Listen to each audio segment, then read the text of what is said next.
Hello, good morning students.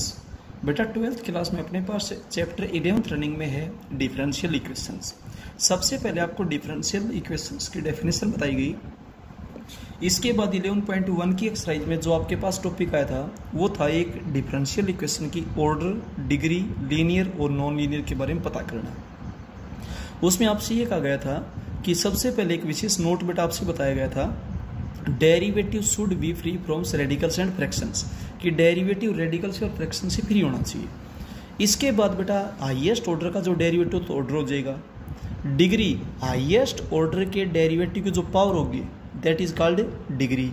Linear के लिए बेटा 3 वर्ड्स बताए थे, y की पावर 1 से ज़्यादा कहीं पर ना हो, डेरिवेटिव्स की पावर कहीं पर भी 1 से ज़्यादा ना हो, और कहीं पर भी बेटा इनका आपस में प्रोडक्ट ना हो y का और डेरिवेटिव्स का। ठीक है, तो वो डिफरेंशियल इक्वेशन होगी लीनियर। और अगर कोई एक सिंगल कंडीशन भी फेल हो जाती है तो बेटा वो होगी नॉन लीनियर। ठीक है, अब देखिए सेकंड एक्सरसाइज में जो टॉपिक आया था वो था एक कर्व की इक्वेशन से डिफरेंशियल इक्वेशन बताना। रिवाइज करवा रहा हूँ आपको मैं। तो बेटा सबसे पहले आप ये देखेंगे कर्व की इक्वेशन में आर्बिट्रेरी कांस्टेंट कितने हैं। कर्व की इक्वेशन में जितने आर्बिट्रेरी कांस्टेंट है आप उतनी ही बार उसका डेरिवेटिव करेंगे और फिर एक दूसरे में यूज करके एक ऐसा रिजल्ट तैयार करेंगे जहां आर्बिट्रेरी कांस्टेंट ना हो। That will be the required differential equation. इसके बाद बेटा जो थर्ड एक्सरसाइज आई उसमें क्या था कि एक रिजल्ट दे रखा था और एक डिफरेंशियल इक्वेशन, और ये प्रूव करना था कि ये रिजल्ट इस डिफरेंशियल इक्वेशन का सॉल्यूशन है। तो सॉल्यूशन कब होगा? जब उसको सेटिस्फाई करेगा। तो डिफरेंशियल इक्वेशन को ध्यान से देखें, उसमें किस किस का यूज है, y का, डेरिवेटिव का, सेकंड डेरिवेटिव का, थर्ड ऑर्डर डेरिवेटिव का। तो जिन जिन का यूज है पहले तो बेटा वो फाइंड आउट करेंगे, फिर यहाँ पे वो पुट करेंगे, और अगर वो उसको सेटिस्फाई करता है तो yes this relation is a solution of this. और बेटा अगर सेटिस्फाई नहीं करता तो बेटा ये रिजल्ट इसका सॉल्यूशन नहीं है। ठीक है, अब चलते हैं बेटा 11.4 की एक्सरसाइज में। ध्यान दें, एक्सरसाइज 11.4, 11.5 और 11.6 बेटा तीनों में टॉपिक एक ही है कि डिफरेंशियल इक्वेशन को सोल्व करना है। सोल्व दी डिफरेंशियल इक्वेशन, तीनों एक्सरसाइज का टॉपिक एक ही है कि डिफरेंशियल इक्वेशन आपको दी हुई मिलेगी और आपने उसको सोल्व करना है। अब आपके सिलेबस में बेटा 3 टाइप की डिफरेंशियल इक्वेशंस है। सबसे पहले आती है वेरिएबल सेपरेबल डिफरेंशियल इक्वेशन। इसको वेरिएबल सेपरेबल क्यों बोलते हैं? क्योंकि सबसे पहले हम वेरिएबल्स को सेपरेट करते हैं और उसके बाद उस डिफरेंशियल इक्वेशन को सोल्व करते हैं। तो इसको बोलने के बेटा 3 तरीके हो सकते हैं। बात वही है, सोल्व द डिफरेंशियल इक्वेशन या find the solution of the differential equation. जब आप सोल्व करोगे तो डिफरेंशियल इक्वेशन को सॉल्यूशन ही आएगा और क्या आएगा, या बेटा find the equation of curve. जब डिफरेंशियल इक्वेशन को आप सोल्व करेंगे तो बेटा इससे कर्व की इक्वेशन आएगी। क्लियर है? तो 3 तरीकों से कैसे बोल सकता है बेटा, मीनिंग वही है। अच्छा, अब इस टाइप में आपके वर्किंग रूल ये 2 होंगे बेटा। सबसे पहला वर्किंग रूल होगा वेरिएबल सेपरेट करना, और दूसरा रूल होगा इंटीग्रेटिंग ऑन बोथ साइड्स। आपको इस टाइप में 2 रूल्स पे चलना है, 2 वर्किंग रूल्स पे चलना है। एक तो बेटा वेरिएबल सेपरेट करना, दूसरा इंटीग्रेटिंग ऑन बोथ साइड्स। ठीक है, अब क्वेश्चंस करेंगे तब बेटा आपकी प्रैक्टिस हो पाएगी। देखिए, the given differential equation is dy upon dx is equal to tangent square x। सबसे पहले ये dx यहाँ डिवीजन में था, इसको राइट में मल्टीप्लीकेशन में ले आओ। वेरिएबल सेपरेट हो चुके, यानी कि जिधर dx है उधर सारी x की टर्म है, जिधर dy उधर सारी y की टर्म्स है। क्लियर है? तो एक काम तो हो गया वेरिएबल सेपरेट करना। अगला है इंटीग्रेटिंग ऑन बोथ साइड्स। आप दोनों तरफ इंटीग्रेशन कर देंगे। जब आप दोनों तरफ इंटीग्रेशन करेंगे तो 1 का इंटीग्रेशन तो हो जाएगा y। टेंजेंट स्क्वायर x का जब आप इंटीग्रेशन करेंगे तो ये होगा secant square x minus 1। Sorry, इसको बेटा पहले आपने तोड़ना पड़ेगा। जब भी 9th चैप्टर में ऐसा बताया था कि जब भी टेंजेंट स्क्वायर x का आपसे इंटीग्रेशन पूछा जाए तो पहले आप ट्रिग्नोमेट्री का फॉर्मूला अप्लाई करें, सीकेंट स्क्वायर x माइनस 1। और अब आप इंटीग्रेशन करेंगे, dx मीन्स होता है विद रिस्पेक्ट टू x और dy मीन्स होता है विद रिस्पेक्ट टू y। 1 का इंटीग्रेशन इसलिए y हुआ है क्योंकि विद रिस्पेक्ट टू y कर रहे हैं। सीकेंट स्क्वायर x का इंटीग्रेशन होगा टेंजेंट x, 1 का इंटीग्रेशन होगा x प्लस में c। बस बेटा यही आपके पास रिक्वायर्ड सॉल्यूशन है, रिक्वायर्ड कर्व की इक्वेशन है। क्लियर है? Second part, the given differential equation is e raise to power x dy upon dx is equal to 1। अब बेटा मैं वेरिएबल सेपरेट करूंगा तो dy है, उधर तो सभी y की टर्म्स लिखो, कोई है ही नहीं। dx डिवीजन में था ये तो इधर मल्टीप्लीकेशन में आ गया। e raise to power x multiplication में था ये डिवीजन में आ गया। और जब डिनोमिनेटर में e raise to power x है तो ऊपर इसको e raise to power minus x लिख देंगे। क्लियर हो गया। एक काम हो गया बेटा आपका वेरिएबल सेपरेट करना। इसके बाद इंटीग्रेटिंग ऑन बोथ साइड्स। अब बेटा आप दोनों तरफ इंटीग्रेशन करेंगे, 1 का इंटीग्रेशन y के रिस्पेक्ट में करेंगे तो y हो जाएगा। और बेटा ये एक्सपोनेंशियल फंक्शन है, एक्सपोनेंशियल फंक्शन का डेरिवेटिव करने के 3 स्टेप्स होते हैं। As it is divided by log of base, log of e1 होता है, डेरिवेटिव पावर -1 को बेटा चाहे नीचे लिखो चाहे आगे लिखो एक ही बात है, प्लस सी केवल एक तरफ लिखे, या तो लेफ्ट में या राइट में, दोनों तरफ ना लिखे, नहीं फिर आप सी कैंसिल कर देंगे। ये था। इसके बाद चलते हैं थर्ड पार्ट। देखिए थर्ड पार्ट है the given differential equation is dy upon dx is equal to x square plus sine 3x। सबसे पहले ये जो dx डिवीजन में था इसको राइट हैंड साइड में मल्टीप्लीकेशन में लाइए, तो राइट हैंड साइड को आप ब्रैकेट में लीजिए। क्लियर है। इंटीग्रेटिंग ऑन बोथ साइड्स, दोनों तरफ आप इंटीग्रेशन करेंगे। Integration of this. अब बेटा 1 का इंटीग्रेशन y के रिस्पेक्ट में करेंगे तो y हो जाएगा। एक्स स्क्वायर का इंटीग्रेशन पावर के अकॉर्डिंग करेंगे तो एक्स क्यूब अपॉन 3 होगा। साइन थीटा का इंटीग्रेशन होता है minus cos theta upon derivative theta upon 3 plus C. बेटा इतना भी छोड़ सकते हो, या आप इधर से 3 एलसीएम लेकर और आगे भी सोल्व कर सकते हो। Is required solution. इसके बाद चलते हैं फोर्थ पार्ट में। देखिए फोर्थ पार्ट आपके पास है द गिवन, हर क्वेश्चन का एक ही टॉपिक है। अब जो 4th, 5th और 6th एक्सरसाइज आप करेंगे, तीनों एक्सरसाइज का एक ही टॉपिक है, डिफरेंशियल इक्वेशन दी हुई है, आपने उसको सोल्व करना है। तो बेटा आपके सिलेबस में 3 टाइप की डिफरेंशियल इक्वेशंस हैं, जिसमें फर्स्ट डिफरेंशियल इक्वेशन की टाइप चल रही है वेरिएबल सेपरेबल। आगे की जो एक्सरसाइज में क्वेश्चन आएंगे वह वेरिएबल सेपरेट नहीं हो पाएंगे, ठीक है। तो इसमें सबसे पहले वेरिएबल सेपरेट हो सकते हैं, तभी इसको वेरिएबल सेपरेबल कहा जाता है। Sine inverse dy upon dx is equal to x. इधर इनवर्स फंक्शन राइट में आकर के सिंपल हो जाएगा, dy upon dx is equal to हो जाएगा साइन x। अब dx जो डिवीजन में था उसको मल्टीप्लीकेशन में ले आइए, dy is equal to sine x into dx। Integrating on both sides, आप दोनों तरफ इंटीग्रेशन करेंगे। Integration of dy is equal to integration of sign x dx। बेटा 1 का इंटीग्रेशन y के रिस्पेक्ट में, dy मीन्स y के रिस्पेक्ट में y हो जाएगा। साइन x का integration minus cos x plus C, ये बेटा आपका रिक्वायर्ड सॉल्यूशन है। तो हर क्वेश्चन में 2 स्टेप्स होंगे, वेरिएबल्स को सेपरेट करना और दूसरा होगा इंटीग्रेटिंग ऑन बोथ साइड्स। इसका बेटा 5th पार्ट है the given differential equation is sine dy upon dx is equal to x. सबसे पहले ये इधर सिंपल फंक्शन है, राइट में जाकर के इनवर्स फंक्शन हो जाएगा। dy अपॉन dx तो एंगल है यहाँ पर, dy upon dx is equal to sine inverse x। अब dx जो डिवीजन में था वो मल्टीप्लाई में ले आए, एक काम हो गया, वेरिएबल सेपरेट हो गया, जिधर dx उधर से भी x की टर्म्स, जिधर dy उधर से भी y की terms. Integrating on both sides, आप दोनों तरफ बेटा इंटीग्रेशन करेंगे। dy का इंटीग्रेशन 1 का इंटीग्रेशन y के रिस्पेक्ट में करेंगे तो क्या हो जाएगा, y is equals to sine inverse x। आपसे जब 9th चैप्टर, बेटा इस एक्सरसाइज में आपका 9th चैप्टर का भी रिवीजन होगा। 9th चैप्टर में 7th एक्सरसाइज आई थी इंटीग्रेशन बाय पार्ट्स।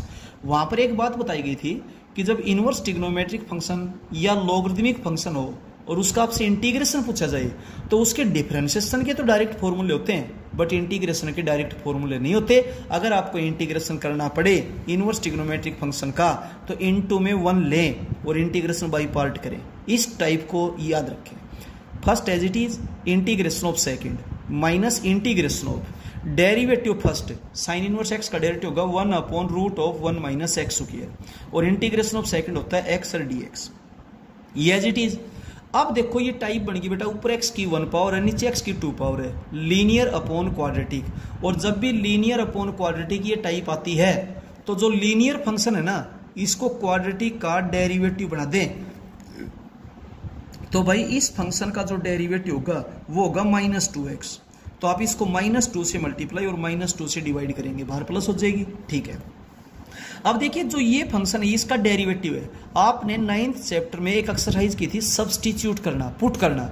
तो पुट कहाँ करते हैं, जिस फंक्शन का डेरिवेटिव हमें वहां पर दिखाई दे उसी फंक्शन को तो टी पुट करेंगे, क्योंकि जब dx को dt में चेंज करेंगे तो उसका डेरिवेटिव क्या जाता है। तो बेटा इस फंक्शन को हम टी पुट करें 1 माइनस एक्स स्क्वायर को, देखो ये राइट हैंड साइड में लिखा हुआ भी है, 1 माइनस एक्स स्क्वायर को टी पुट करो, इसका डेरिवेटिव 1 का तो 0 होगा, इसका -2x इंटू dx बराबर dt हो जाएगा, ये dt बन गया। तो सवाल हो जाएगा 1 upon root t dt। 1 upon root t का मतलब हुआ टी की पावर माइनस हाफ, और जब आप इसका इंटीग्रेशन करेंगे तो ये हो जाएगा T raise to power half upon half plus C. तो बेटा टी की वैल्यू वापिस पुट कर देंगे, ये रहा। तो आप साइड में करके दिखा दें और इधर बेटा डायरेक्ट पुट कर सकते हो। 1/2 से 1/2 कैंसिल हो गया, यही रिक्वायर्ड सॉल्यूशन है। इसके बाद चलते हैं क्वेश्चन नंबर 2 के फर्स्ट पार्ट में। देखिए, the given differential equation is this, ये दे रखी है। अब डी वाई इधर है तो वाई की टर्म सभी आप इधर ट्रांसफर कर दें, वाई की तो कोई टर्म ही नहीं है। इधर डी एक्स है तो एक्स की टर्म आप इधर ट्रांसफर करें, ये टर्म इधर मल्टीप्लीकेशन में है तो राइट हैंड साइड में डिवीजन में चली जाएगी। तो ये आपके पास बेटा बनेगा d y is equal to this. एक स्टेप तो हो गया वेरिएबल सेपरेट करने वाला। तो अगला है इंटीग्रेटिंग ऑन बोथ साइड्स, आप दोनों तरफ इंटीग्रेशन करेंगे। Integration of d y, integration of this. देखिए जहां पर कुछ भी नहीं होता बेटा वहां पर 1 तो अंडरस्टूड है। 1 का इंटीग्रेशन जब आप y के रिस्पेक्ट में करेंगे तो y हो जाएगा 1 माइनस कोस थीटा। ट्रिग्नोमेट्री का फॉर्मूला है 2 sine square theta by 2। 1 plus cos theta होता है 2 कोस स्क्वायर थीटा बाई 2। 2 से 2 कैंसिल हो जाएगा, ये हुआ tangent square x by 2 dx। देखिए टेंजेंट स्क्वायर थीटा का जब आप इंटीग्रेशन करेंगे तो ये आपके पास होगा सीकेंट स्क्वायर थीटा माइनस 1। जब आप टेंजेंट स्क्वायर थीटा का इंटीग्रेशन करेंगे तो ये होगा सीकेंट स्क्वायर थीटा माइनस 1। ठीक है, अब आप इसका इंटीग्रेशन करेंगे तो सीकेंट स्क्वायर थीटा का इंटीग्रेशन होता है टेंजेंट थीटा। ये थोड़ी देर पहले आपको बताया था कि जब भी टेंजेंट स्क्वायर थीटा का इंटीग्रेशन पूछे तो पहले आप उसको तोड़ेंगे सीकेंट स्क्वायर थीटा माइनस 1 में और फिर इंटीग्रेट करेंगे। तो सीकेंट स्क्वायर थीटा का इंटीग्रेशन होता है tangent theta upon derivative theta minus 1 का इंटीग्रेशन एक्स प्लस सी। ये बेटा आपका सॉल्यूशन है, 1/2 2 बन जाएगा। अब चलते हैं इसके सेकंड पार्ट में।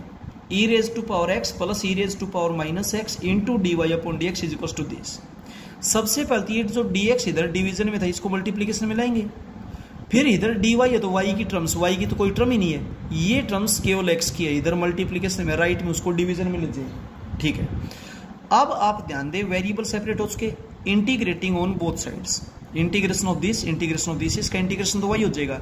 यहां पर बेटा ध्यान दे जो न्यूमरेटर है वो डिनोमिनेटर का डेरिवेटिव है। ठीक है, तो इसलिए आप डिनोमिनेटर को टी पुट कर देंगे, और जब आप डिनोमिनेटर को टी पुट करेंगे तो बेटा न्यूमरेटर इंटू डी एक्स बराबर डी टी, तो ये हो जाएगा 1/t, और 1/t का इंटीग्रेशन होता है log of T plus C. तो बेटा log ऑफ टी हमने इसको पुट किया है। ठीक है, तो पुट वहां किया जाता है जहां उस फंक्शन का डेरिवेटिव आपको दिखाई देता हो, ध्यान रहे। इसके बाद चलते हैं थर्ड पार्ट में। इसका थर्ड पार्ट है the given differential equation is root of a plus x d y upon d x plus x is equal to 0। सबसे पहले ये एक्स इधर प्लस का है, राइट में जाकर माइनस का हो जाएगा। फिर root of a plus x इधर मल्टीप्लाई में था, root of a plus x इधर डिवीजन में आ जाएगा। dx यहाँ डिवीजन में था, ये मल्टीप्लिकेशन में आ जाएगा। मैंने थोड़ा सा डायरेक्ट कर दिया, आप स्टेप टू स्टेप 2 स्टेप्स में इसको कर लेना बेटा। एक काम हो गया वेरिएबल सेपरेट करने वाला। इसके बाद इंटीग्रेटिंग ऑन बोथ साइड्स। अब आप दोनों तरफ इसका इंटीग्रेशन करेंगे। देखिए integration of d y is equals to minus integration of this.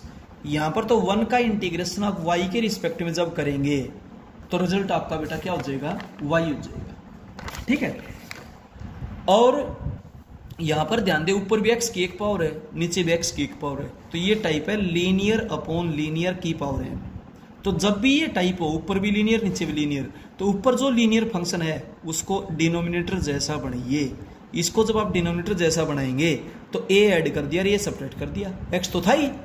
अब इसके बटे में अलग और इसके बटे में अलग डिनोमिनेटर को ऑब्जर्व करते हुए अब बेटा दोनों के बटे में अलग अलग करेंगे तो माइनस एज इट इज, ऊपर इसकी 1 पावर नीचे इसकी हाफ पावर, तो ऊपर हाफ पावर होगी। फिर बेटा माइनस माइनस प्लस a को आप बाहर ले सकते हैं एज ए कोफिशिएंट है, इंटीग्रेशन ऑफ 1 अपॉन दिस। अब देखिए पावर का फॉर्मूला इंटीग्रेशन में केवल और केवल कब लगता है, जब अंदर फंक्शन लीनियर हो। ये फंक्शन भी लीनियर है, ये फंक्शन भी लीनियर है। यहां पर पावर है 1/2, यहां पर पावर है -1/2 क्योंकि नीचे है, तो बेटा दोनों जगह पावर का फॉर्मूला लगेगा। तो इसकी पावर में 1 जोड़ देंगे 3/2 अपॉन 3/2, और अंदर वाले का डेरिवेटिव भी होता है वो 1 होता है, इसलिए लिखने की कोई जरूरत नहीं है। यहां पर भी इसकी पावर में 1 ऐड कर दो, पावर -1/2 थी, 1 ऐड करेंगे पावर 1/2 अपॉन 1/2, और अंदर वाले का डेरिवेटिव 1 होता है प्लस में c। बेटा ये आपके पास रिजल्ट होगा। नेक्स्ट पार्ट आता है the given differential equation is cos x dy upon dx plus cos 2x is equal to cos 3x। सबसे पहले cos 2x इधर प्लस का है, राइट में जाकर के माइनस का हो जाएगा। cos x मल्टीप्लाई में था उसको डिवाइड में भेज दिया, dx जो डिवीजन में था उसको मल्टीप्लाई में भेज दिया। क्लियर है, एक काम तो हो गया बेटा वेरिएबल सेपरेट करने वाला। अब हम करेंगे इंटीग्रेटिंग ऑन बोथ साइड्स। जब आप इंटीग्रेशन करेंगे तो इंटीग्रेशन ऑफ दिस और इंटीग्रेशन ऑफ दिस, ध्यान दीजिए नीचे एंगल x है और ट्रिग्नोमेट्रिक फंक्शंस में रिलेशन जब होता है जब उनके एंगल सेम हो। तो यहाँ पर cos 3 थीटा का फॉर्मूला होता है 4 cos cube theta minus 3 cos theta. Theta की जगह x है तो बेटा x लिख देंगे माइनस। देखिए cos 2 थीटा के 4 फॉर्मूले होते हैं, जिनमें से हम केवल वो लगाएंगे जिसमें केवल cos आता हो, क्योंकि डिनोमिनेटर में cos है तो बटे में तो ये लिखेंगे भाई, और बटे में ये लिखेंगे तो बेटा केवल वो फॉर्मूला लगाएं जिसमें cos आता है। अब बीच में माइनस है इसलिए ब्रैकेट जरूरी है, अगर प्लस होती तो ब्रैकेट की कोई इंपॉर्टेंस नहीं थी बेटा। अब cos 2x का फॉर्मूला लगाएंगे 2 cos स्क्वायर x माइनस 1, और इस फॉर्मूले को लगाने का रीजन आपको बता दिया गया क्योंकि डिनोमिनेटर में केवल cos है, इस वजह से बेटा इसका इंटीग्रेशन तो y हो जाएगा। अब आप इसको अलग अलग करेंगे 4, एक पावर कैंसिल हो जाएगी cos square x minus 3 minus 2, एक cos कैंसिल हो जाएगा cos x माइनस माइनस बेटा प्लस हो जाएगी 1 upon cos x secant x। देखिए हर टर्म को जब आप अलग अलग करेंगे तो सीकेंट x का इंटीग्रेशन तो log of secant x plus tangent x होता है, नो प्रॉब्लम। cos x का इंटीग्रेशन sin x होता है, नो प्रॉब्लम। इसका इंटीग्रेशन x हो जाएगा, नो प्रॉब्लम। यहां ध्यान दीजिए जब भी sin स्क्वायर x या cos स्क्वायर x का आपसे इंटीग्रेशन पूछा जाए तो आप उसको 2 से मल्टीप्लाई और 2 से डिवाइड करते हो, तो इस 4 को 2 इंटू 2 लिख लिया गया, और 2 cos स्क्वायर थीटा होता है 1 प्लस cos 2 थीटा। अब आप इंटीग्रेट करेंगे अगले स्टेप में, 1 का इंटीग्रेशन तो होगा x और cos 2x का होगा sin 2x अपॉन 2। कैलकुलेशन में बेटा गलती मत करना, ये आपका रिजल्ट है, ठीक है। तो ध्यान देना cos 3 थीटा का फॉर्मूला तो एक ही होता है, और cos 2 थीटा के 4 फॉर्मूले होते हैं जिनमें से वो लगाएंगे जिसमें केवल cos आता हो, क्योंकि डिनोमिनेटर में केवल cos है, इसलिए। अब चलते हैं हम इसके पार्ट 5 में, ध्यान से देखिए। 5th पार्ट में बोलता है the given differential equation is cos x into 1 plus cos y dx minus sine y into 1 plus sine x dy is equals to 0। Differential equation दे रखी है, आपने इसको सोल्व करना है। क्वेश्चन ये है, सबसे पहले ये कंप्लीट टर्म इधर नेगेटिव राइट में जाकर पॉजिटिव होगी, ठीक है। अब इधर dy है तो y की टर्म्स आप सभी यहाँ ट्रांसफर कर दें, लेफ्ट में dx है तो x की टर्म आप यहाँ ट्रांसफर कर दें, तो cos x 1 plus sine x या मल्टीप्लाई में है तो इधर डिवाइड में चला जाएगा, फिर sine y 1 plus cos y या मल्टीप्लाई में तो इधर डिवाइड में ले आओ। वेरिएबल सेपरेट तो हो गए। इंटीग्रेटिंग ऑन बोथ साइड, आपके दो ही काम बताए बस, वेरिएबल्स को सेपरेट करना और दूसरा integrating on both sides. Integrating on both sides बेटा इंटीग्रेशन कर दिया। ध्यान दें न्यूमरेटर और डिनोमिनेटर पे, डिनोमिनेटर का डेरिवेटिव ही तो ऊपर है, 1 का तो 0 होता है, साइन x का cos x होता है, 1 का 0 होता है cos y का माइनस साइन y, इसलिए मैंने माइनस से अंदर गुणा कर दिया और माइनस से बाहर कर दिया, माइनस माइनस प्लस ही होती है भाई। अब बेटा डिनोमिनेटर को टी पुट कर दो दोनों जगह, लेफ्ट में भी और राइट में भी। जब डिनोमिनेटर को आप टी पुट करोगे तो न्यूमरेटर और इंटू dx हो चाहे dy हो, ये आपके पास बन जाएगा dt।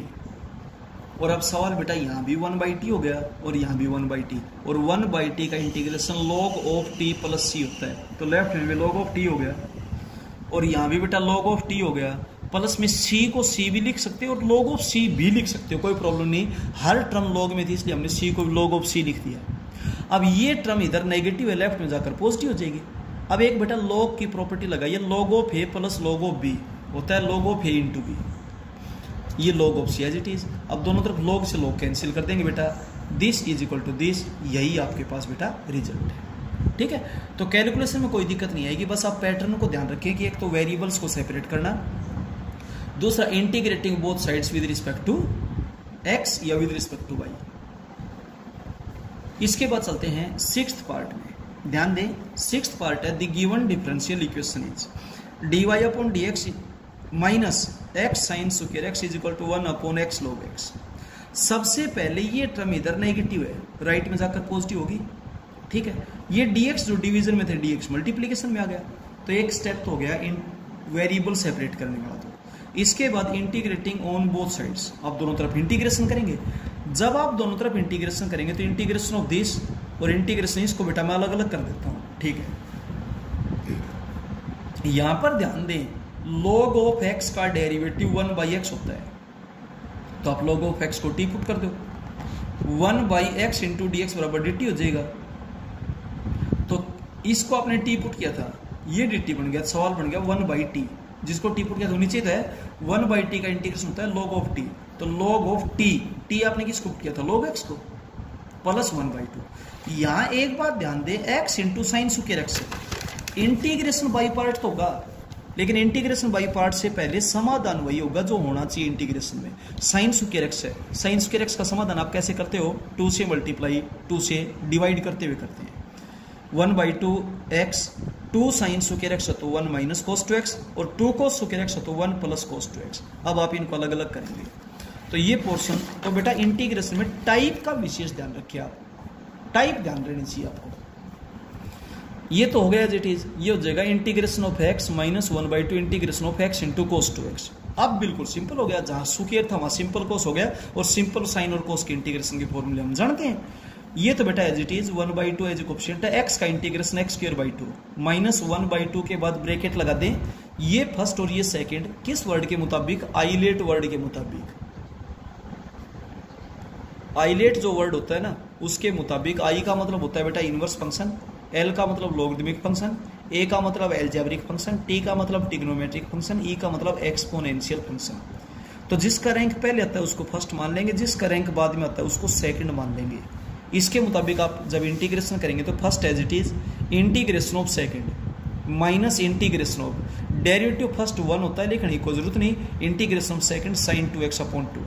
अगले स्टेप में बस साइन 2x का इंटीग्रेशन करेंगे तो माइनस कोस 2x/2 हो जाएगा, और इस माइनस 1/2 को यहाँ भी मल्टीप्लाई करें और यहाँ भी मल्टीप्लाई करें, और बेटा आपकी कैलकुलेशन ये हो जाएगी। ठीक है, अब चलते हैं हम इसके 7th पार्ट में, ध्यान से देखें 7th पार्ट को बेटा थोड़ा विशेष ध्यान से देखें। ये क्वेश्चन आपके 9th चैप्टर में भी आया हुआ है। The given differential equation is dy/dx is equals to 1/sin raise to power 4x plus cos raise to power 4x। dx जो डिवीजन में था इसको आप मल्टीप्लीकेशन में लीजिए, dy is equals to 1/sin raise to power 4x plus cos raise to power 4x dx। Variable separate हो उसके, integrating on both sides, आप दोनों तरफ इंटीग्रेशन करेंगे। Integration of dy is equals to integration of 1/this into dx। ठीक है, इसका तो इंटीग्रेशन y हो जाएगा, क्योंकि 1 का इंटीग्रेशन y के रिस्पेक्ट में, dy मीन्स होता है y के रिस्पेक्ट में। ये क्वेश्चन 9th चैप्टर में था बेटा, ध्यान दीजिए। जब डिनोमिनेटर में साइन रेज टू पावर 4 और कोस रेज टू पावर 4 प्लस या माइनस में हो, तो एक वो बताया था बेटा आपको स्टेप कि dividing numerator and denominator by cos raise to power 4x, side में लिख दिया, इधर कर दिया। जब ऊपर आप कोस की पावर 4 से डिवाइड करेंगे तो कोस का रेसिप्रोकल सीकेंट होता है, secant raise to power 4x। यहाँ हो जाएगा tangent raise to power 4x, plus में हो जाएगा 1 सीकेंट रेज टू। अब देखो ध्यान यहाँ से आएगा भाई, टेंजेंट x है, इसका डेरिवेटिव तो सीकेंट स्क्वायर बनेगा, तो सीकेंट रेज टू पावर 4 को secant square into secant square लिखा, और इस सीकेंट स्क्वायर x को तोड़ दिया 1 plus tangent square x। Denominator as it is है। ठीक है, अब बेटा टेंजेंट x को पुट कर दो t, secant square x into d x is equals to हो जाएगा dt, क्योंकि पुट वही किया जाता है जहां उसका डेरिवेटिव दिखाई दे, या फिर कोई ट्रिग्नोमेट्री का फॉर्मूला बने, sin 2 theta sin 3 theta cos 2 theta cos 3 theta tan 2 theta tan 3 theta, इस तरीके से वहां पुट किया जाता है। अब बेटा 9th चैप्टर में एक एक्सरसाइज आई थी जहां न्यूमरेटर में 2 पावर, डिनोमिनेटर में 4 पावर। अगर न्यूमरेटर में 4 डिनोमिनेटर 2 होते तो डिवाइड ही कर लेते, क्योंकि ऊपर बड़ी पावर नीचे छोटी पावर, लेकिन अब डिवाइड तो नहीं कर सकते। तो वहां पर यह बताया गया था कि वहां पर क्वेश्चन एक्स में थे, तो सबसे पहला स्टेप था divide numerator and denominator by x square. यहाँ पर टी में है तो dividing numerator and denominator by T square, ये हो जाएगा 1 plus 1 by T square plus 1 by T square. ये टाइप आई थी बेटा, एक एक्सरसाइज थी 10th थी शायद 9th चैप्टर में, वहां से। इसके बाद जब ऊपर 2 पावर और नीचे 4 पावर, बेटा पहले तो डिवाइड कर दिया। अब ऊपर बीच में जब प्लस है तो नीचे a माइनस बी का होल स्क्वायर बनाओ, और ऊपर बीच में जब माइनस हो तो नीचे a प्लस बी का होल स्क्वायर बनाओ। ऊपर बीच में माइनस है, सॉरी प्लस है, तो मैं a माइनस बी का होल स्क्वायर बनाऊंगा, तो a स्क्वायर plus b square minus 2 ab करेंगे तो a की वैल्यू t b की वैल्यू 1/t, t से t कट गया तो 2 ही बचा कुल मिला के, तो इसलिए मैंने 2 सब्ट्रैक्ट कर दिया, 2 ऐड कर दिया। पहले सब्ट्रैक्ट क्यों किया? क्योंकि मैं a माइनस बी का होल स्क्वायर बनाना चाहता हूँ। माइनस का क्यों बनाना चाहता हूँ? क्योंकि ऊपर प्लस है। तो ये क्वेश्चन बेटा आपके पास है, ये बढ़िया 1 + 1/t² divided by t - 1/t का होल स्क्वायर प्लस 2 को √2 का स्क्वायर लिखो। अब एक चीज क्लियर दिखाई दे रही है, इस फंक्शन का डेरिवेटिव यहां पर अवेलेबल है, तो इसलिए इसको मैं z पुट कर दूं, क्योंकि t तो ऑलरेडी है, इसको z पुट कर दें। t का डेरिवेटिव होगा 1 विद रिस्पेक्ट टू t करेंगे तो, और इसका हो जाएगा -1/t² तो प्लस हो जाएगा into dt is equal to dz। ये हो गया। तो बेटा ये तो हो गया 1dz, ये हुआ z² प्लस √2 का स्क्वायर। जहां पर कांस्टेंट इसको तो बोले a, जहां पर वेरिएबल उसको बोलो x। 1/a² प्लस x² का इंटीग्रेशन का फॉर्मूला होता है 1/a tangent inverse x/a। Right hand side में बेटा लिखा हुआ है plus 1/a tangent inverse x/a plus c। x की जगह z है, a की जगह √2 है। पहले तो आप z की वैल्यू पुट करें t - 1/t, उसके बाद जहां पर भी t है वहां पर टेंजेंट x पुट करें और बेटा कैलकुलेट कर दें, ये आपका रिजल्ट होगा। क्लियर है? अब चलते हैं बेटा क्वेश्चन नंबर 3 के first part. The given differential equation is dy/dx is equals to e⁻x plus y। dy/dx is equals to, इसको आप लिखेंगे e⁻x इंटू e⁻y, क्योंकि जब मल्टीप्लाई करते हैं और बेस सेम हो तो पावर ऐड होती है, तो जब इससे आएगा तो सी आ जाएगा भाई। अब बेटा वेरिएबल सेपरेट करेंगे, dy इधर है तो e⁻y गुणा में था, इधर भाग में जाएगा, और भाग में तो उसको ऊपर लेंगे तो पावर नेगेटिव हो जाएगी इंटू dy। dx यहाँ डिवीजन में था, dx को आप राइट में मल्टीप्लीकेशन में भेज दें, वेरिएबल सेपरेट हो चुकी है। तो वेरिएबल सेपरेट करते हुए ध्यान रखिए, कभी आप ये कह दें सर यहाँ वेरिएबल सेपरेट नहीं हो सकते, हो रहे हैं बेटा, बस करने वाला चाहिए। Integrating on both sides, integration जब आप दोनों तरफ करेंगे तो यहाँ पर एक्सपोनेंशियल का फॉर्मूला बनेगा as it is upon log of base 1, और डेरिवेटिव पावर होता है -1, तो -1 डिनोमिनेटर में लिखो, चाहे आगे लिखो, एक ही बात है। ये एक्सपोनेंशियल है, इसका जब आप इंटीग्रेशन करेंगे तो as it is log of base 1 होता है, डेरिवेटिव पावर v1 होता है, प्लस में हो जाएगा c। इतना भी बेटा आप छोड़ सकते हो, या फिर ये टर्म लेफ्ट में नेगेटिव, राइट में जाकर पॉजिटिव हो जाएगी, e⁻x plus e⁻y plus c is equal to, इधर बचेगा 0 इज रिक्वायर्ड सॉल्यूशन। तो बेटा इस एक्सरसाइज का मेन निचोड़ ये है कि एक डिफरेंशियल इक्वेशन आपको दी हुई मिलेगी और आपने उसका सॉल्यूशन बताना है। और जब आप डिफरेंशियल इक्वेशन का सॉल्यूशन बताते हैं या उसको सोल्व करते हैं या उससे कर्व की इक्वेशन बताते हैं, तो बेटा इस टाइप में 2 स्टेप्स हैं। सबसे पहले वेरिएबल सेपरेट करेंगे और अगला स्टेप होगा integrating on both sides. Calculation में किसी टाइप की गलती या लापरवाही ना हो, ठीक है। और बेटा अपनी नोटबुक को अपडेट करें और रिवीजन का विशेष ध्यान रखें। किसी टाइप की कोई भी अगर प्रॉब्लम आती है तो बेटा व्हाट्सएप पे या फिर जूम मीटिंग पे या बेटा फोन ही कर ली, आप कॉन्टैक्ट करें। Okay, thank you.